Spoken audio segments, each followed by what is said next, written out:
एक दिन मोटू और पतलू जंगल में आम चुनने गए। मोटू ने कहा, पतलू, आज मैं सिर्फ 2 आम खाऊंगा।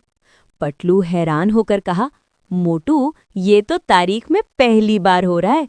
अचानक मोटू का पांव एक पुराने मटके पर लगा। ठा! मटका टूटा और उसमें से एक हंसता हुआ जिन निकला। जिन हंसते हुए बोला, हा हा हा, जो भी मुझे जगाएगा मैं उसको 3 उल्टे सीधे तोहफे दूंगा। मोटू खुश हो गया। मुझे लड्डू चाहिए।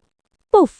जिन ने लड्डू दिए, लेकिन जैसे ही मोटू ने लड्डू खाया उसकी आवाज बतख जैसी हो गई। Quack quack! पतलू हंस हंस कर लोटपोट। पतलू बोला, मुझे सुपर पावर चाहिए, लेकिन कंट्रोल नहीं था। पतलू हवा में उड़ने लगा, लेकिन कंट्रोल नहीं था, सीधा दरख्त में जा टकराया। अब जिन बोला, आखिरी ख्वाहिश। मोटू और पतलू एक साथ बोले, बस हमें नॉर्मल बना दो। पुफ! सब ठीक हो गया। आखिर में मोटू बोला, पतलू, अगली बार आम ही ठीक है। और दोनों जोर जोर से हंसने लगे।